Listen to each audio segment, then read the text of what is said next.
Alrighty. All right. Hi, everyone. It's me, Heatherine. This is a little different, but I actually kind of like it. It's a new way to do discussions. So this week's content gave me a chance to reflect pretty deeply on my own family experience and professional observations.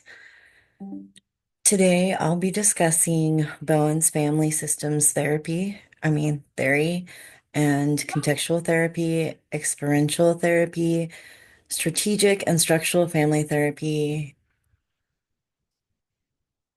and solution-focused brief therapy. I hope to be highlighting not just the theories, but really focusing on how they resonate with me personally and, of course, professionally.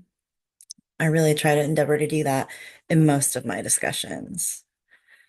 You have to excuse me if I end up having to reference the questions again. I tried to kind of go over them and then memorize them really like how I was going to tackle this. This is this is definitely out of the box. But so the first one I believe involves Bowen's interlocking concepts. And Bowen's theory frames the family as an emotional unit where each member's functioning affects the whole. So when we're looking at his eight interlocking concepts, like differentiation of self triangles, family projection process, and emotional cutoff, none of these work in isolation. And instead, um, they have to be interweaved. For example, in my family, especially with the Genome Project, I noticed that there's a triangle between myself, my little brother, and my mother. When tension grew, we were kind of pulled into roles that relieved this tension or building pressure temporarily, but never addressed the root issue. Simultaneously, in differentiation of self, our ability to think and act independently of that emotion or that emotional pressure was low, causing emotional reactivity. And this made the system less adaptive under stress, at least in the context in relation to my own family. Understanding how multi-generational multi-generational transmission plays out has also helped me reflect on the inherited patterns of emotional management. I can really see how this plays out generationally with anxiety and enmeshment in my maternal lineage, with both of my moms, actually, bio and adopted. Okay, I believe the next one would be contextual therapy, and excuse the rocky landing. Anyway, um, so contextual therapy adds moral and ethical dimensions. The five relational dimensions: facts, psychology, transactions, relational ethics, and ledger. They help a provider uncover how fairness and loyalty are navigated within a system. In one of my previous work settings, crisis intervention, I had the privilege of interacting and observing a family where where there were several teenagers in the family, but where a specific teenage client had attempted suicide. So, unpacking this through the lens of relational ethics, it became clear that emotional debts and loyalty conflicts played a large role. And that was in between the siblings and between that teenager and their parents. This adolescent child felt indebted to their mother emotionally, but unsupported psychologically. That takes a big toll, and understanding this dynamic provided insight that behavior-focused interventions alone probably would have missed. I'm not experienced enough to say they definitely would have, but from my perspective. Okay, I want to say it's experiential therapy's turn.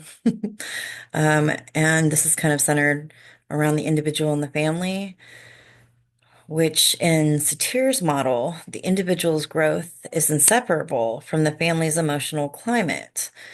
There's an emphasis on authenticity, emotion, and the present moment. The therapist becomes an active part of the experience. Now, personally, I'm not a therapist, obviously, but I resonate with this theory deeply. Growing up, expression of strong emotion, especially anger, was discouraged.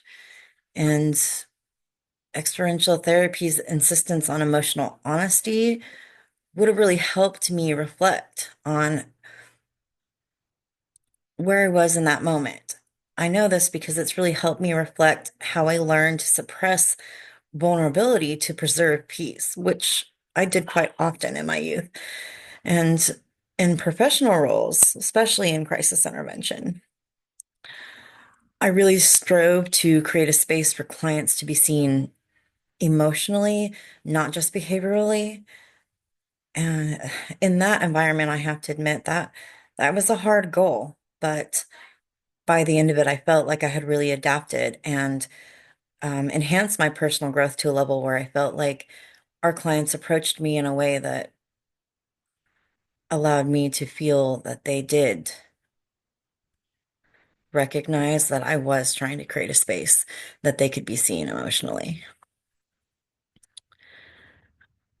The next question. What is the next? Hold on. I'm gonna have to look at the next question, I think.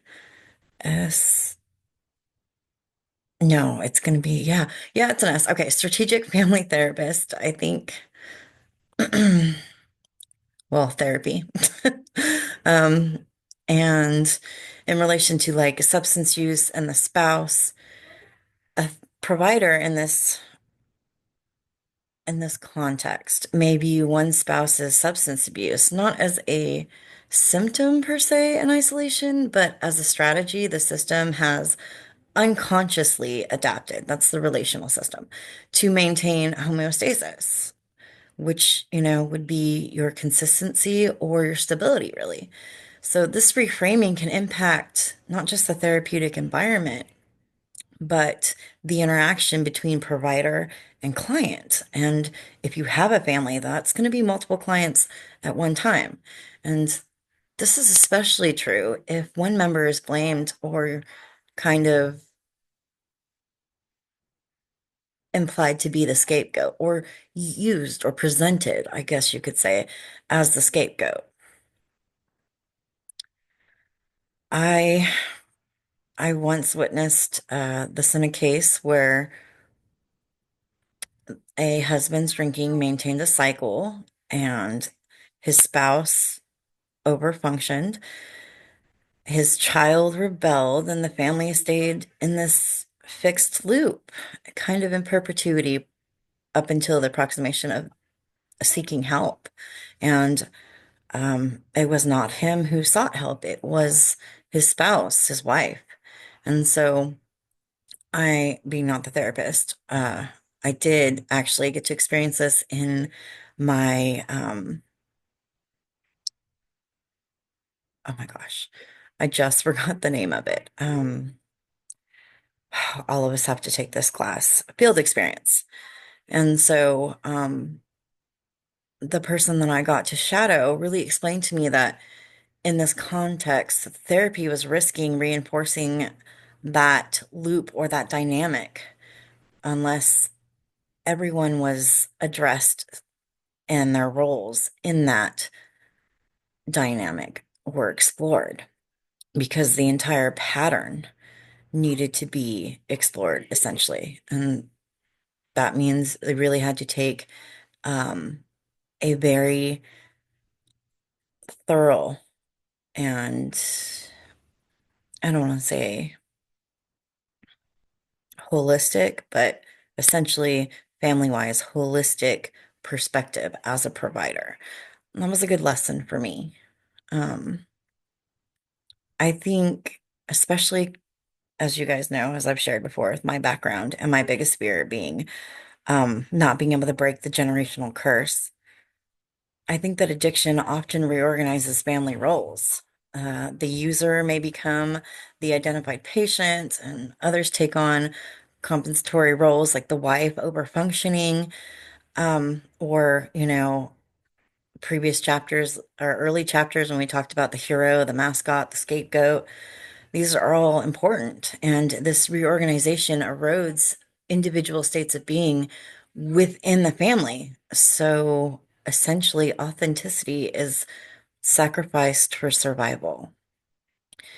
For the provider in the structural family therapy model, this framework really is vital. They need to look for enmeshed or disengaged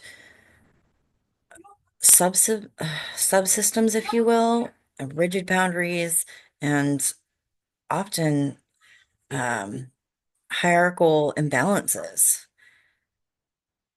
And that would really, like in the example I just spoke about, structural therapy might address the need for a clear generational boundary and hopefully healthier alliances within the relational connections, between spouses, between husband and his child, but or father and his child, and you know, the mother and her child, especially in that context. Okay, so now now we get to SFBT or solution focused brief therapy. Oh my gosh, please got that right. Solution focused brief. Okay, I'm confident. Solution focused brief therapy. So SFBT, as I like to call it, emphasizes the client's strengths and solutions. So there are a few questions that basically you're supposed to discuss. I'd like to start with um, what was introduced to me as the miracle question.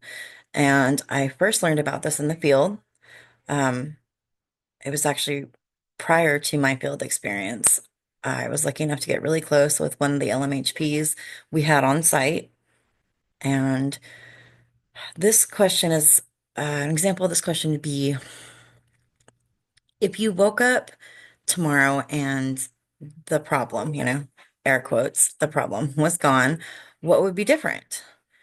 And I think that, for instance, I've heard this used with adolescents, especially. And one response in particular that I'm thinking of, actually, the response in which I kind of really gained all of this experience, this kind of frontline observation was that this adolescent replied that their mom would actually listen to them. Heartbreaking. And I say that as a mom because sometimes I feel, we're all busy with school and our priorities and work and keeping a roof over our heads, even if we don't have kids. But for those of you that are also parents, you know, that's something I think that really resonates with me to hear a child say that because one day it could be my child. My children have significant trauma. Um, and that being said, I think that this becomes a doorway into emotional needs that a provider can make use of, to establish that rapport, that connection, to begin the healing process with that adolescent or that client. Um, okay, I think that's all I have to say on that. This will do the exception question. An example of an exception question would be, I guess to piggyback on my last example, would be when is the problem not happening? And these questions help clients recognize that solutions already exist. Especially like, okay, we'll really just full on piggyback on what my last example was. So for that adolescent, they realized after working through, a series of questions, leading up to that and actually really taking time to think over that question, which I have to say, that was probably my introduction to true and patient active listening, not only for myself, but I got to see it from an excellent role model. They asked the question, but they didn't prod the answer. They really just sat there and encouraged that client to sit there and really think about it, to take the time, to not feel rushed. And that that adolescent realized that I believe, I want to say I could have it reversed, transposed, but I believe it was that they slept better on weekends. And so in that, the LMHP moved kind of naturally into, well, what is it that has you not sleeping so well on the weekdays? And so that kind of gradually led into the sharing of some stressors at school. And the LMHP kind of took that and used that as another doorway into the environmental stressors and exploring these adverse experiences that were affecting this adolescent so deeply. Um, it was actually a privilege and an amazing process to watch. And the next, gosh, okay, I'm gonna have to look at what this last question I did. I did the miracle question. I did the exception question. Oh, scaling. Uh, okay, well, if you all know me, you know this is pretty much what I'm like in person. So, scaling questions pretty much are exactly what the name says. On a scale from 1 to 10, how bad is it today? And so scaling questions really allow tracking and progress of self-awareness, but I actually really like them and I use them a lot in crisis intervention, especially in my interviews, whether or not I would, push forward or divert, which if you know me, I always pushed forward. I didn't ever like to divert. I felt like everyone needed to speak to an LMHP, if only to put their mind at ease.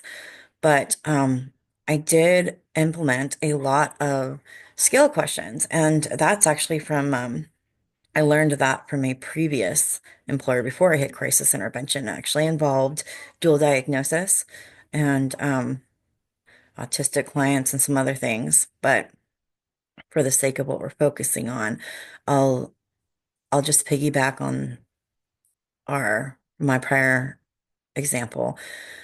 But if we were to ask that adolescent, which I'm sure that was applied by that LMHP, because like I said, that LMHP was a wonderful role model for me, very inspiring. Um, I think that adolescent would have also been able to step back and see a measurable difference, because I think for anyone, adolescent, adult, child, it is very easy to get lost in what you're feeling and not always be able to differentiate when you're feeling less upset, less sad, less depressed, less angry, less something than the next day. And so presenting that question really allows a client to step back and say, you know what? I didn't feel as bad yesterday, or I don't feel as bad today. And it gives this measurable and, although not tangible, visible spectrum. And so they don't get lost in that all-encompassing feeling. They realize that basically they are not always they're not always going to feel that bad, because there are days that they don't always feel that bad. And sometimes it's hard to pull back and see that. And so as a provider, it's vital, it's critical that you can help implement um, interventions and questions and interactions that help a client step back. Because in helping them and showing them how to do that, that's something they can take home with them and they can do for themselves. And in that, they learn that change can be incremental and visible. It also, for clients who up to that point had not felt like they experienced any progress or any change, it really can create a completely different perspective on the situation because it really can track that progress for them. So they can track their own progress. And while it's important for the provider to track progress, it's just as important for the client to track their progress. It helps elevate their self-awareness. And often I feel that it can elevate their self-confidence and really gives them some agency in their mental health and in their healing process. These kind of questions really, all three of them, they really empower the client and they enhance self-awareness. It allows the provider to kind of connect on a different level, but it also really allows the client to reflect. And this is something I think that they can do on their own because, as we know, if you're only seeing a client once a week, there's 6 other days out there. And so helping prepare your client to help themselves is, in my opinion, the utmost of being a provider. Um, really, that being said, I guess I think a common thread across all of these models would be the interplay between the individual and their relational systems. For me personally, Bowen's concept of differentiation and the experiential therapy really push toward emotional honesty and authenticity.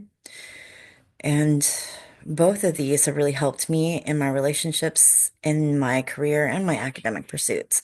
For those of you that have had me in several classes, you know that often I don't hold back. I share personal things. I reflect on myself, on my past experiences, on my current experiences sometimes, and even often my current state of mind.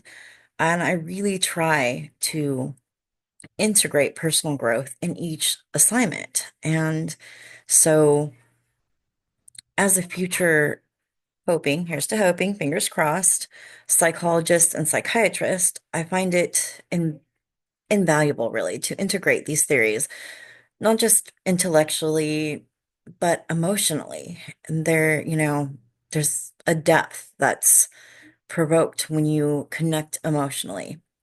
Each of these theories really offers a different map, it's a different pathway, but all of them point toward healing in relationships. And bottom line, that's really important. I think that after reading discussions and piecing little bits here together from all of your lives, I think you'd probably concur. And um, I'm excited for those of you in the MCP program. I think you're all great candidates. So good luck and thank you for listening. I am kind of stoked and I'm really looking forward to watching your reflections as well. I don't really have much else to say except for I I think I think when we're looking at these chapters and these models as well, that if we don't take the time to personally integrate them, even in our own reflections, if it's not something that's currently happening, but it's in past experiences, I think that we won't fully be able to grasp or connect to them. And as future providers, I think it is critical that we make those connections. Again, thank you for listening, and I'll stop talking. LOL.